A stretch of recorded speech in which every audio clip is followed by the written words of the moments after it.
folks, this is GreenyXI welcoming you right back to Let's Play Umineko. This is episode 20. In the last episode, well, we found out that Beatrice and Shannon have got a sort of relationship going on now where Shannon feels indebted to Beatrice, even though Shannon has smashed a mirror for her, which is a big thing. And they had a tea party and they're starting to get to know each other a little bit better. Cannon doesn't like it, protectively probably. And Kinzo cannot see Beatrice even though she is this sort of ethereal, sort of semi-existent being who can be seen by people who have this magical, almost magical alertness in their blood, and Kinzo just isn't one of them, which is very tragic for Kinzo. So I want to show you something before we get going. Back in the tips again, back in here again. The only character showing is Jessica, which means this next part is going to be Jessica based, of course. So let's get going. The biggest fall event for the Umineko family was the family conference in October, but to Jessica there was another major event that came before that, the school cultural festival. Jessica liked school. To her, it was a place where she could let out the stress she'd built up from the rigid lifestyle she was forced to lead at home. For today's cultural festival, she'd formed a group with her friends, and had announced that they'd perform some light music on a temporary stage. She had prepared and practiced for this over and over until today, always anxiously awaiting this day's arrival. But there was one thing that worried her. She looked at the clock.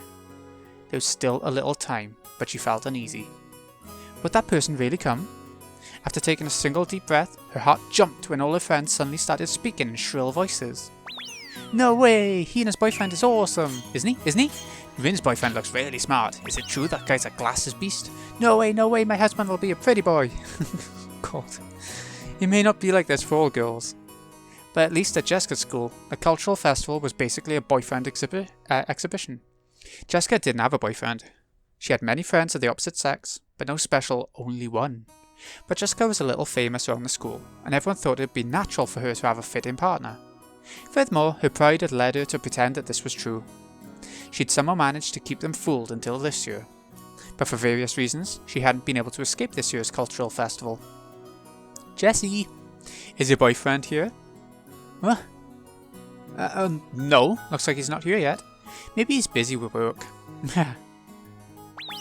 So what kind of person is he, Jessie? At least give us a hint. What kind of relationship? Awesome, so he's a working man. Will he come in a suit? Of course he'll be wearing glasses, right? Gah! Hey, he actually doesn't exist, right? If you come clean now, we'll let you join us. Let's go together through this year's cultural festival. No, he exists. I told you, he really exists. Jessica's bitter smile was covered with cold sweat. It was starting to seem doubtful whether she really had deceived her sharp-witted friends.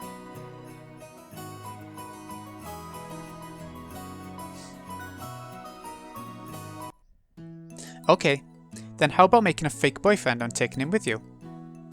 A fake? Who? I can't think of anyone who'd do that. Shannon's ridiculous plan surprised Jessica into hysterics. Even so, it was probably more realistic than the crazy methods running through her head about getting a boyfriend in the big rush before the cultural festival. For example, what about Kanan-kun? Kanan-kun? No way. Anyway, I'm sure Kanan-kun has work on the day of the festival. And I don't want to bother him. Of course, I've already checked the schedule.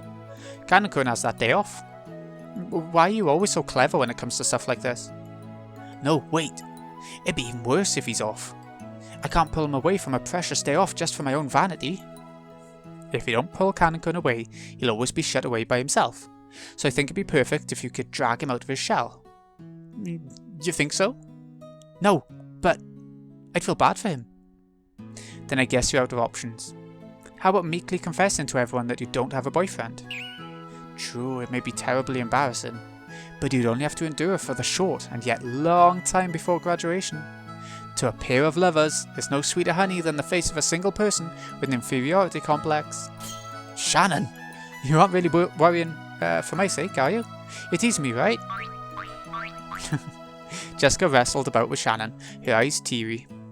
But Shannon was unfazed, laughing with her usual smile. Yes, this is to get you back for making fun of me and George-sama all the time. Listening to Shannon's comeback, the likes of which didn't happen even once a year, Jessica hugged her, cushion, and rolled around on her bed, pretending to faint in agony. She couldn't stand Shannon's smile, which looked so triumphant, but right now she was the only person Jessica could talk with. She could choke her to death with her cushion later. Is it really so bad, milady? It's a cultural festival, but it's also a chance for you to have fun with Kanan-kun. No, that may be true, but... No. Jessica buried her head in her favourite pillow to hide the fact that her face had grown bright red, and she grumpily chewed the fingernail on her thumb. It really was a reaction to be appreciated. Shannon and Jessica were of the same age, of the same sex, and friends. And they were both right in the middle of puberty. They could never talk enough about love. That's why they could talk freely about these topics to each other. So Jessica had heard a lot about how Shannon and George's love was progressing. And Shannon had heard a lot about what type Jessica liked, what kind of man she might be interested in. Judging by Jessica's reaction, it'd probably be rude for us to go in precisely where these things were. What they were. However, this story won't get anywhere if we just have Jessica rolling around forever, so let's dive in. Jessica had been thinking about Kanan ever since he'd shown up. It was extremely rare for young men to visit Rokkenjima, so maybe it was natural for Jessica, a girl in puberty, to develop an interest in Kanan. But if anyone said that, it would destroy the romantic ideals of a maiden's pure heart and love at first sight. Shannon had been with Kanan a long time at the orphanage, so she'd known him since before they started working. So Jessica had asked persistently about what his hobbies were, what his favourite food was, what type of girl he liked. Even to Shannon, it was clear that Jessica was infatuated with Kanan. Come on. Isn't this a good chance to take Kanan-kun on a date? But Kanan-kun might also have someone he likes, so... Wouldn't he take it badly if I made him go with me just to show off? Look at that face on Jessica. Look at that. People who aren't honest with themselves like you are. What was that word I learned from George-sama? That's right. I think it was Sandora. Apparently, they'll be all the rage in a decade or so. Wow, George-Nissan sure is incredible, managing to foresee future trends like that. Awesome. No, wait. Are you saying I'm living in the wrong decade? Wah, I give up. It took several days of wasted efforts, but in the end, Jessica agreed to the plan of having Kanan pretend to be her boyfriend.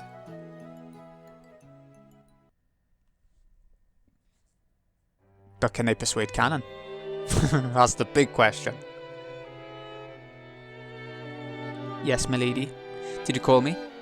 Jessica regretted calling out at such a bad time. Kanan always looked sullen, but he had some bad days and some better days. Unfortunately, this reaction was the former. No, all that confidence and effort she'd built up practicing in front of a mirror all night was wiped out in about 5 seconds. Jessica turned bright red and hung her head. When he saw that, Kanan sighed. Jessica thought that he was exasperated with her, and her face went pale. I heard from Shannon. This is about having me go with you to the school cultural festival, right, milady? Huh? Ah! Nice one, Shannon. I mean... Yeah. That's right. But, do you have any plans that day? I was strictly ordered by Shannon to work specially for you on that day, milady. I've never been to high school, so I don't really understand, but I hear it's a place where girls can be shamed if they don't have a boy with them. And I was given special orders to see to it that the daughter of the Ashuramaia family is in no way inferior to the common people. Shannon, I'll beat you to death later. Jessica kept yelling with a strange voice and a broken smile, like a tea kettle filled with boiling water. As Kanan watched this, he sighed again. Kanan wasn't an idiot either. He fully understood what Jessica intended by inviting him. But to be honest, playing along with Jessica's love game seemed like it'd be nothing more than an annoyance to him. However, Shannon had asked him over and over. He was deeply indebted to her, so he couldn't refuse. And that brooch was in his pocket. Could this strange turn of events have been brought about by the magic power residing in the brooch? Ridiculous. But he remembered what Shannon had said to him that day. Could Shannon see something he couldn't? I don't understand Shannon's feelings. We're furniture. As if we could ever become anything more. It was a truly odd exchange between Jessica, who was still rambling on in a strange voice, and Kanan, who sighed deeply.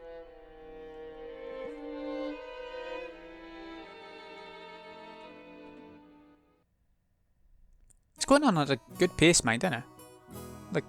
Yeah, it's going quite quick. Jessie, someone's here. Didn't you hear? Huh? Sorry. Who is it? As my friends all gathered together, they were looking this way with hard-to-describe expressions, whispering to each other in small voices that weren't small anymore. My attempt to play dumb felt pretty transparent, even to me. Did I really just say, sorry, who is it? Like I don't know who just showed up? It's useless. It's useless. My mind's going blank. There he is. Look at that cool. No way, that's Jesse's boyfriend? He's so cute. Wait, he's real? No way, seriously? Jessica, you traitor. He's incredible. He's younger. I never heard he was younger. Wait. Where's Jesse's boyfriend? She really is into little kids. Oh, God. Hey, aren't you late? I didn't know where the entrance was. I must apologize for my tardiness.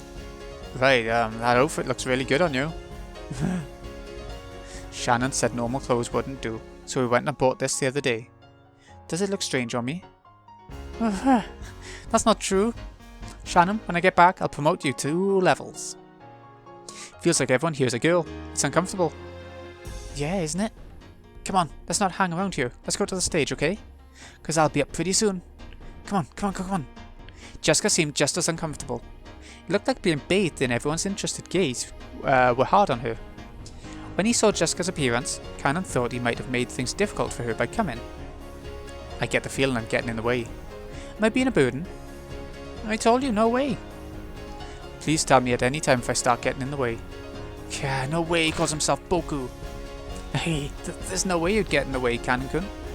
Yeah, she calls her boyfriend Kun. What would you like me to do, my lady? No way, she makes him call her my lady like a butler, oh my god. No, you can't call me my lady today. Is that so? As you wish, Jessica-sama. Yeah, she's trained him to call her Sama. Sorry, Cannon-kun. Could you close your eyes for just 3 seconds? Yeah, kiss. It's a kiss. She's gonna kiss him. As you wish.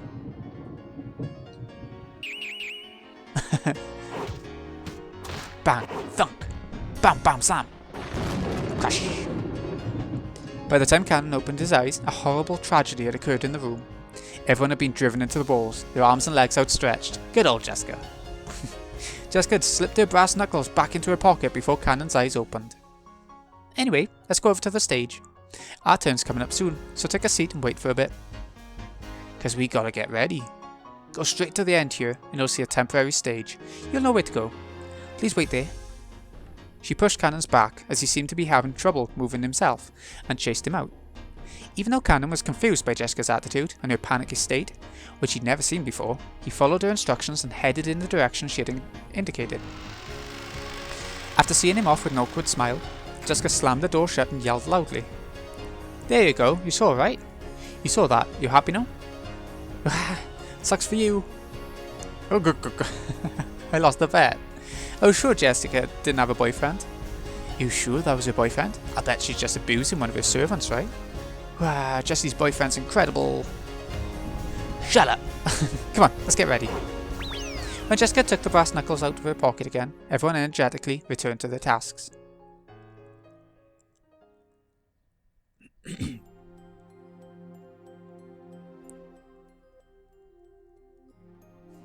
I was going to actually show the band and everything. The stage. Ha! Cannon went down the corridor Jessica had shown him and ran into a temporary stage set up where the vending machine should have been. It was probably being rented by the hour by some group or club. The ones singing were student groups, but the crowd was still incredibly excited. Disliking that clatter, he leaned against the wall in the darkness by himself. So this is what they call high school. It sure is noisy. That's what Cannon thought. Then he remembered Jessica just now, acting in a way that he'd never seen before. Honestly, she was in such high spirits that alcohol might have been involved. To him, remaining composed and intellectual at all times was the highest virtue. In that sense, it was very hard for Cannon to get used to the atmosphere of a school cultural festival. He had a responsibility to report everything he saw and heard to the master.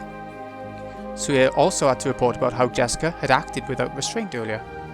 At the very least, it was not fitting for the daughter of the Ashuramaia head family. The master, Kraus-sama, and especially Natsui-sama, will probably be angry. If I'm to report it in a way that protects my lady, should I blame it on inappropriate school friends? What was all that? So stupid. Cannon thought back on how Jessica had acted earlier and sighed again. He could understand Natsui's headache a little now. Come to think of it, Natsui-sama, as the president of the PTA, was supposed to go to an informal gathering after attending the ceremony in the gymnasium. She said she wouldn't be able to see Milady's performance, didn't she? That's probably for the best. Crowds certainly are unpleasant. What in the world is going on? Several female students kept glancing at me. It seems they're all whispering the same things Milady's school friend said. It's truly unpleasant. Come to think of it, didn't Shannon warn me? If you walk alone at something like a school festival, you better watch out because lots of strange people will come and talk to you. Excuse me, are you by yourself? Just as expected, a group of girls I'd never met started talking to me. Their stares started to make me my back tingle. Did she tell me some magic words that could chase them off in times like this? Sorry. I'm with someone. Oh, really? I'm sorry. It worked. Instant reaction. Well, I got rid of them, but it hasn't really changed the number of people staring at me. No, it's that kid, that Jesse's boyfriend. No way, is that kid? I can't believe it. I was sure he was fake. Isn't he cute? So he's younger. Lucky Jesse. There's no way I'll ever come to a place like this again. Cannon sighed for about the zillionth time that day.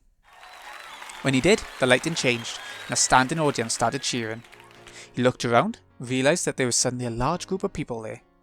And unlike earlier, they were mostly guys. With this huge crowd, he couldn't even see the stage. Fortunately, there was a fallen beer case nearby, so he tried using that as a footstool. When he did, he realised that there was now a new group on the stage. The leader is Milady. She's changed into stage clothes, and she's even holding a guitar. I didn't know she could play. Then again, maybe she can play. I've seen her practicing air guitar before. Natsui-sama wouldn't approve of any hobbies outside of study. Maybe she was always practicing in secret. Come to think of it, she's been returning really late from school recently, hasn't she? Maybe she's been practicing at school, far away from Natsui-sama's prying eyes. Really is for the best that Natsui-sama didn't come. If Milady were to get scolded by Natsui-sama after putting so many hours of practice in, she'd probably be dejected. Jessie-sama!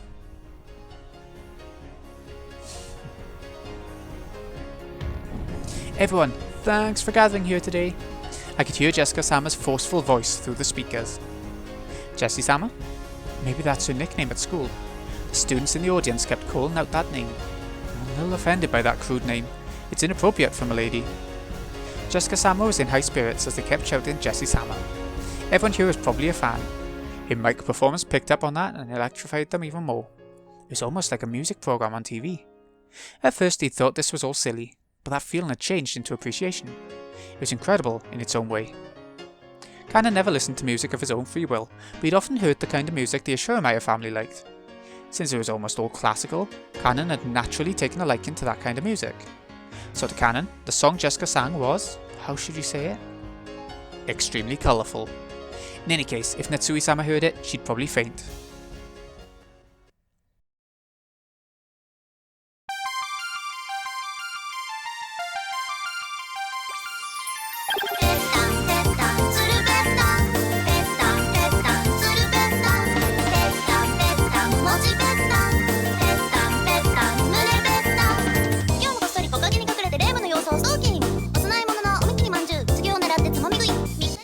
Well, that certainly was different.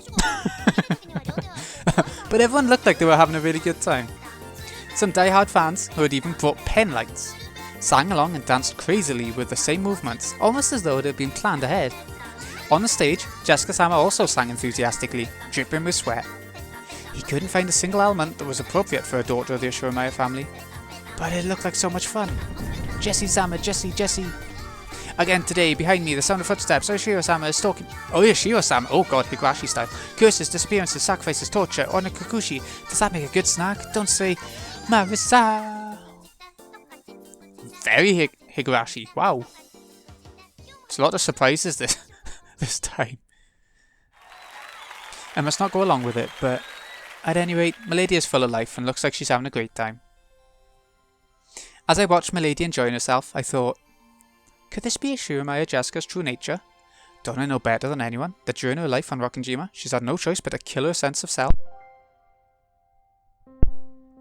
So the time she spends, not as Milady, successor to the Ashuramayo family, but as a single girl called Jessica, living life to the fullest, must be very important to her. I've worked close to Milady, seeing her in all seasons, and thought I knew everything about her. but that was all limited to one side of her, the milady of Rockanjima.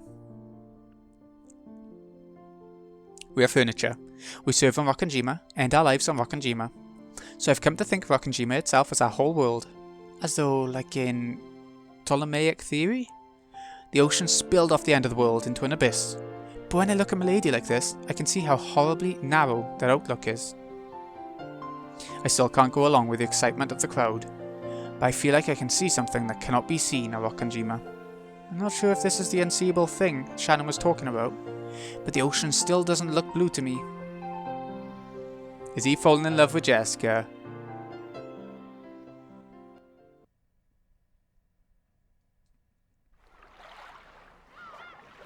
Here we go.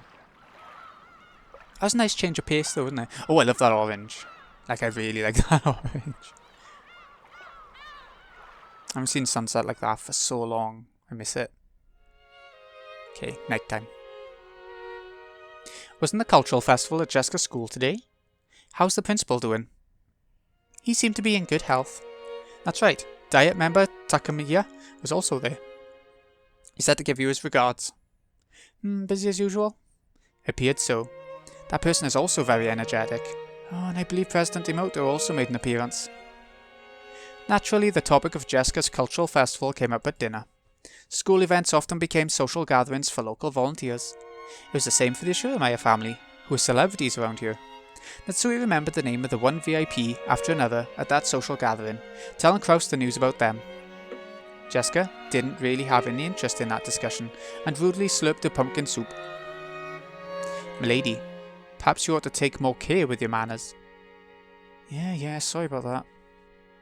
Jessica, how many times must I tell you to watch your language?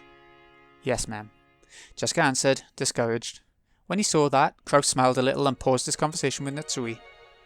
How's the festival for you, Jessica? Well, it was okay. I was watching. You did an excellent job. Huh? Natsui approves? Oh, well. Jessica's face turned bright red. She probably hadn't imagined that Natsui would actually come to see her on stage. She felt a mix of happiness and embarrassment. Actually, she hadn't really wanted her mother to watch, since she didn't want to be told that her music was inappropriate for the Shiramaya family. But it certainly didn't make her unhappy to hear her parents say she'd done a good job after watching her try her best. Jessica acted with both composure and dignity, fitting behaviour for the student's representative. Oh, yeah. The smile that had been there until a second ago crumbled like sand. Jessica immediately realised that her mom was talking about something different. Oh. Jessica was also the school's student president. She had no interest in doing something so annoying, but her parents had been pushy, so she grudgingly accepted. Unfortunately, she was popular at school, so she won the election easily. So Natsui was praising her for the student council sponsorship ceremony at the beginning of the cultural festival. Actually, she just carried that out half-heartedly.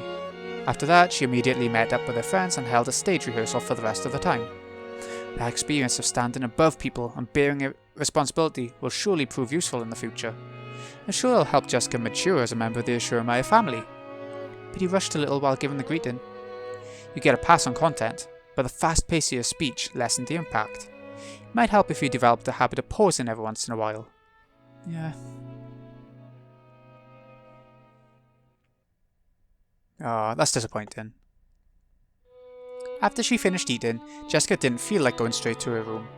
Her room was basically the place her parents had ordered her to be, so perhaps for Jessica, instead of returning to her room, being in an unknown location in this large mansion was a meagre form of resistance. She's gone to the stairs where the painting is. Nope, gone outside. Jessica felt that even being in the mansion made it hard to breathe, so she went outside to the rose garden. Well, even if she did show up, I'm sure she would have said something about how it wasn't appropriate for the successor of the Shiramaya family. So isn't it better this way? Jessica laughed at what she was sulking over. She laughed at what kind of words she could possibly have been expecting. That was dumb of me. In the end, I was just acting like an entitled brat. I'm a little exasperated with myself, and it makes me want to laugh. Milady. Kanan-kun, don't scare me like that. Just as she was about to force a laugh, Kanan suddenly started talking to her, and she choked. What's up? Got something to say? Yes? Jessica's expression became the one she always wore when looking at Cannon. The listless Jessica from a second ago was gone.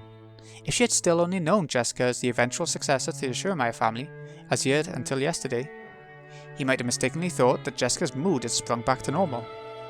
But that wasn't right. He now knew a part of her that he couldn't have seen until yesterday, so he understood that there was no way Jessica actually felt the way she appeared. Oh, about today's cultural festival. Thanks for coming with me so I could show off. You saved my butt out there. That song. You were really good. What? Really? You're embarrassing me. At least she's getting praise from someone. Someone she knows, like Shuremire style-ish. Even though she had heard the words she most wanted to hear, Jessica acted shyly and couldn't accept them openly. I cannot sing, and I don't know how to play any instruments other than the harmonica and the recorder, which I learned in elementary school. So I simply assumed you were the same, lady. At the time, Cannon had never felt as though he'd been looking down on Jessica in this way. But all the people he'd seen playing special instruments were on the other side of the brawn tubes in the TV.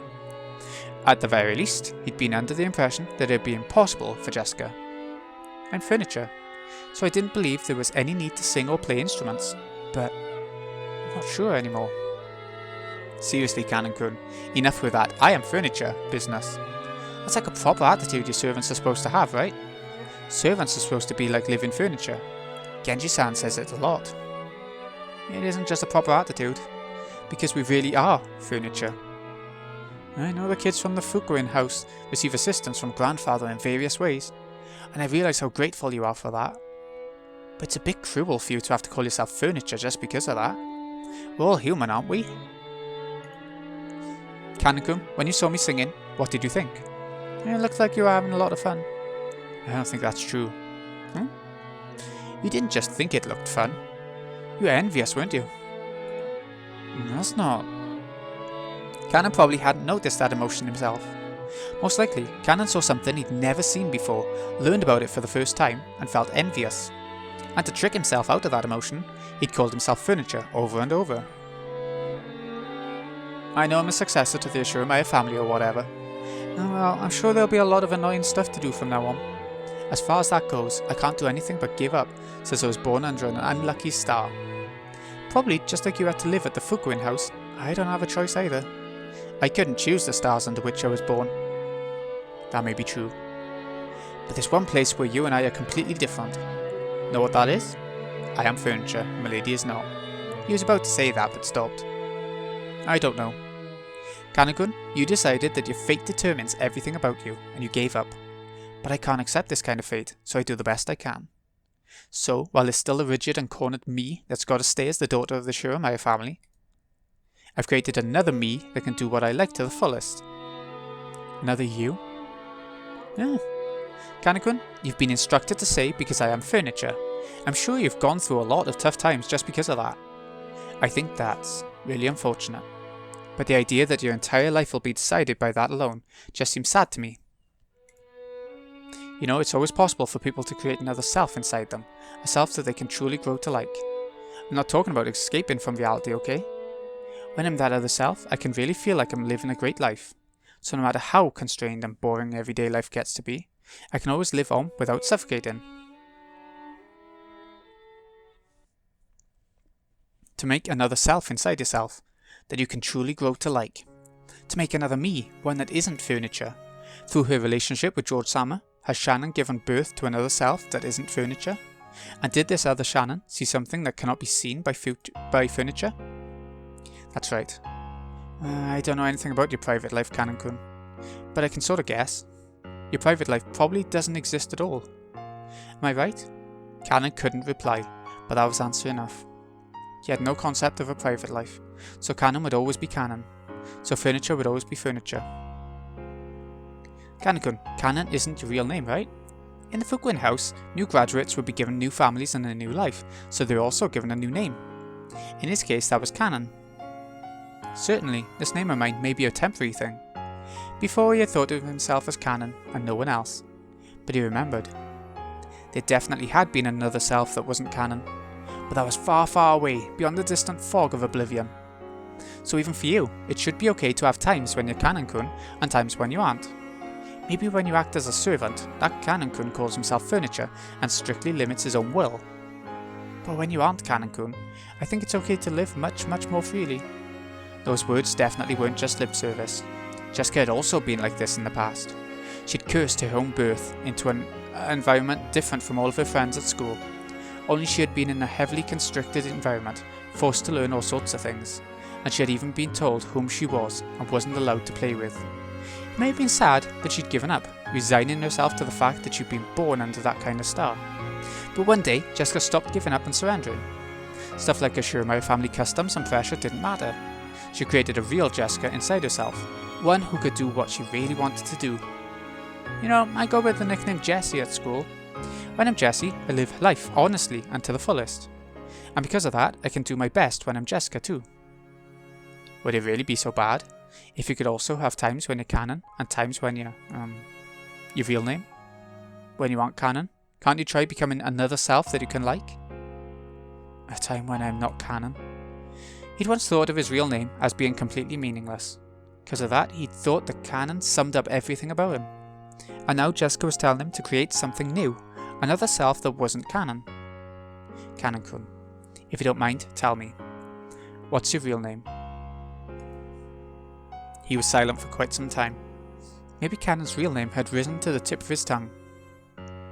After hesitating for a long time over whether he should say it, in the end, he swallowed it back down. I forgot. My name doesn't matter anymore. Those words contained a faint rejection, no matter what kind of real name I had. The only truth now is that here I am Canon. The past has nothing to do with anything. The materials with which furniture is made, be it a trunk of a tree or otherwise, are meaningless in the end. I told you to stop that. You aren't furniture, you're human, right? I'm not human. Canon clearly voiced his refusal. It was with a rage that he normally didn't show. Jessica couldn't say anything back and was struck silent. You are human, my lady, so you are free to live any way you please, and any kind of future is possible for you. It's almost like you have wings and can dance through the sky like a bird. But I am not like that. Even if I looked like a bird, I'd be nothing more than a domestic duck. Even though they have wings, they cannot fly. To speak to me of that dream in the sky despite that is just too cruel. Furniture and ducks! What the hell is all this?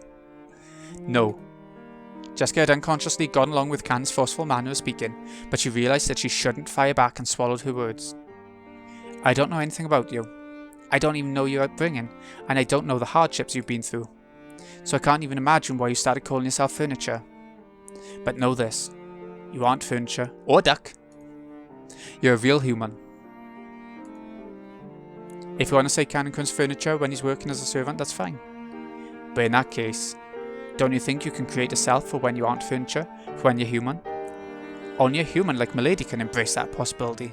I'm not like that. I have no future, no possibilities, no dream that I am allowed to see. So Milady, please don't say any more cruel things. Why? Why do you say stuff like that? Because it seems you mistakenly think I'm a human, the same as you, Milady. We're different sorts of beings. I just wanted to make that clear. I heard from Shannon. Something about Milady liking me. What? Ah, no. I look almost identical to a human. So, like Shannon, I could probably delude myself into thinking I'm human and pretend to love for a time. But then I would surely be fooling myself. No, I would be fooling you too, Milady. Shannon and George-sama will definitely fall apart.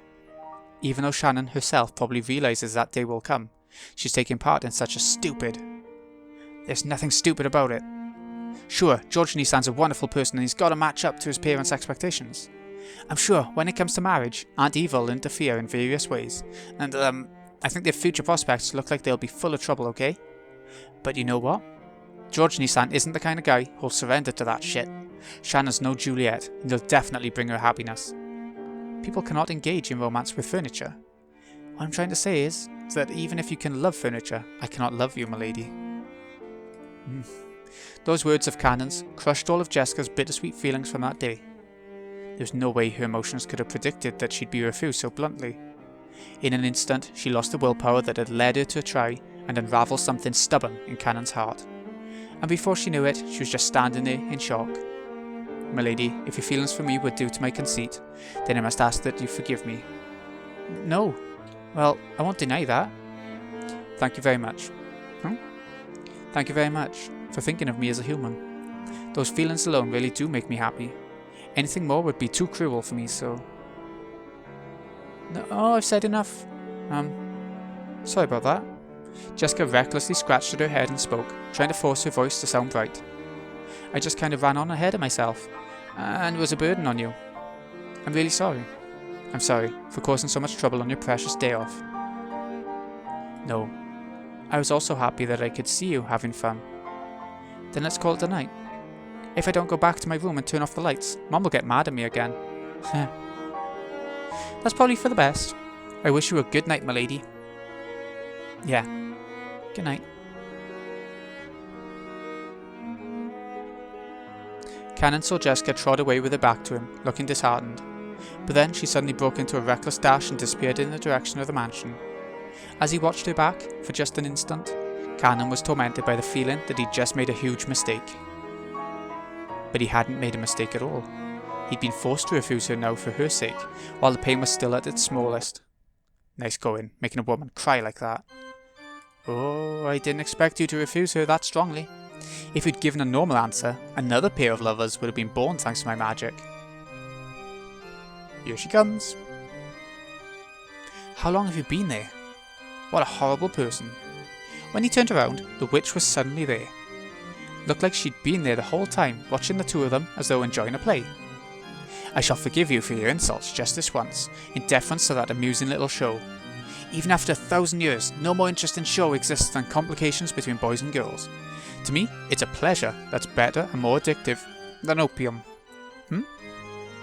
Canon pulled the butterfly brooch out of his pocket. It was the manifestation of the great magic the witch had bestowed. Without hesitation, Canon slammed it against the ground and stomped on it. Oh? What's the meaning of this? You know that was given by me. Just now, I figured it out. What you're doing isn't as tasteful as being a cupid of love. You're just a demon who enjoys showing love to those who can never be together, deceiving them. You're free to think that. Most humans I lend my power to say the same thing. Don't play dumb. You didn't lend Shannon your power because you felt sorry for her. You found a weak point in Shannon's heart as her chest burned with love, and you made her break the mirror that sealed you. What's more, you guessed how this would all end, and now you're toying with her. Am I wrong? Furniture has thoroughly pitiful existence. So you have no dreams, no future, even no love. Good, good. There's nothing better than knowing your place. As you noticed, there was a faint love residing in Jessica's heart. You seem to think you've snipped it in the bud. But did you know? Trees grow thicker branches if you thin out and prune them. A girl who loves furniture, is it? Amusing. How truly amusing. Shannon and George will also eventually reach a stalemate with their unfulfillable love, ripening into the sort of large fruit I love. Regretfully, it seems to be going so smoothly for those two that it's hardly entertaining anymore. But on the plus side, it seems the two of you will amuse me to no end. The witch laughed. Even though she had known the two could never be together, she had lent them magic to bring them together. However, they couldn't escape the fate that prevented them from ever being truly joined. The witch knew that. Even if they were joined, Shannon and George, Canon and Jessica would eventually break up. They would wander through an endless desert in this hell of love, tormented by an eternal thirst. What, did you think I'd lend you my power and ask for nothing in exchange? I'll gladly assist a pair in love, and in exchange I'll enjoy watching the cruel fate they'll eventually meet. I've never come across a better show, not over the course of 1,000 years. Just look at Kinzo. See how he ended up, an old pitiful man who learned the taste of love before being thrown out of paradise. Look at how he lives, like a dead man that cannot fully die. You truly are a witch. Disappear. Get out of my sight, demon. Oh, I would disappear even without your prompting. My power still isn't returned. It's still tiring to continue showing myself. I overdid it when I gave you lovers my power. As I am now, it will not be easy to maintain that power without that brooch as a catalyst. Canon ground his foot even more into the stomped brooch. He felt it break under his foot. Then it evaporated like water, and changed into butterflies that sparkled gold, fluttering out from beneath Canon's foot. Maintaining this form is quite painful for me as well. I will hide myself for a time, just as you desire. My magical power will rise as surely as the moon and the tides, and eventually A fitting time will come for my revival. I know not in the slightest whether that will be tomorrow, next year, or even 100 or 1,000 years in the future. But as long as there are those who entertain me, I will surely gain power and revive. I will disappear for a short while, until that time comes. The bruise on the palm of your hand is already gone, so if you wish, tomorrow morning you can let my existence vanish like an illusion or a dream.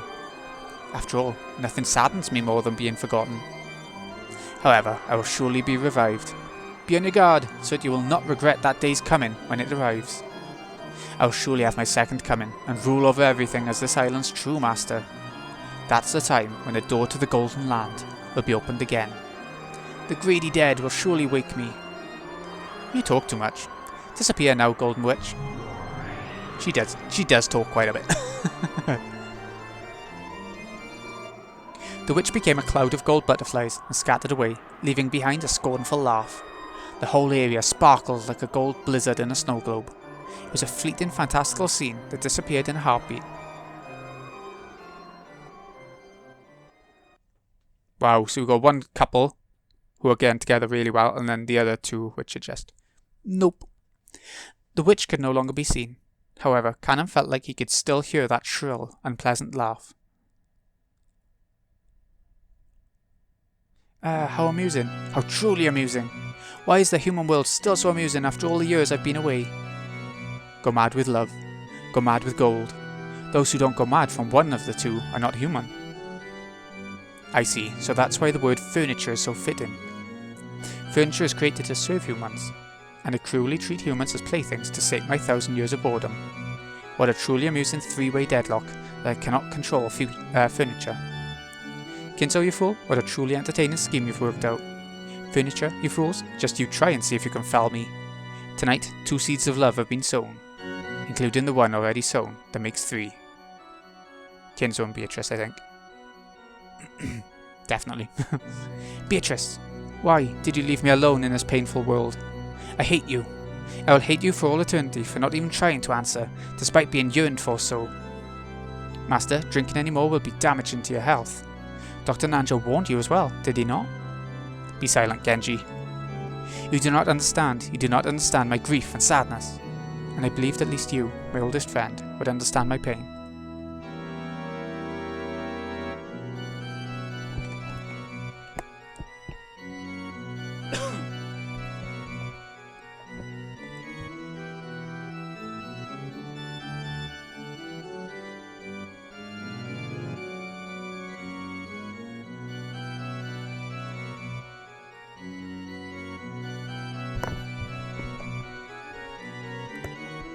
Why can you not understand? Oh, Beatrice, why did you leave me all alone?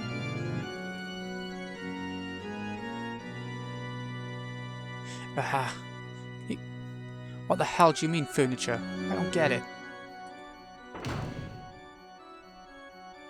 Oh, poor Jessica-sama. Oh, first time we're seeing her this arc. Even though the cries I hear coming from your room tell me of the situation, there's nothing I can do. This is all a tragedy, due to a pair who are too young getting too close, when the positions of their birth are too distant. I can do nothing but understand Milady's feelings, hide my footsteps, and quietly walk away. Interesting.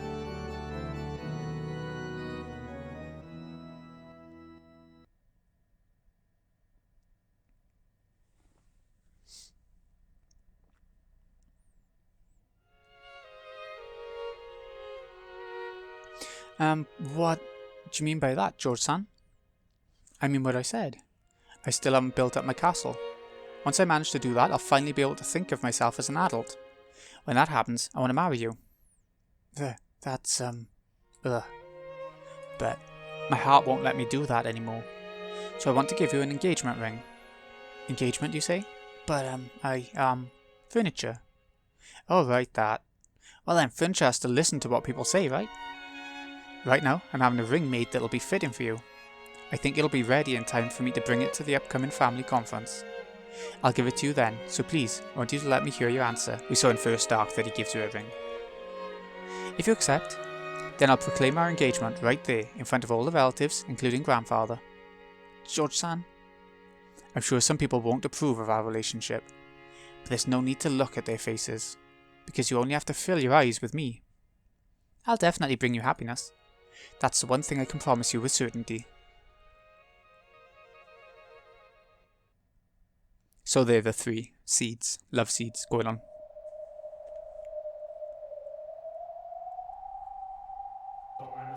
I just can't wait to see how it will ripen. The gold butterflies do not swoop upon the juice of overripe and rotten fruit. I cannot wait for the day of harvest to come. Is the time of the banquet here yet? It's coming.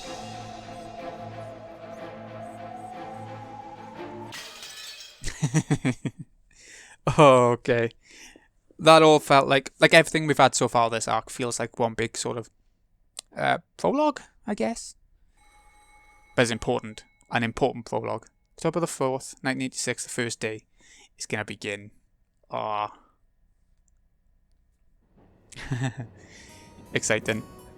Okay, so before it gets going, this has been GreenyXI. Hope you've enjoyed. Thank you so much for watching.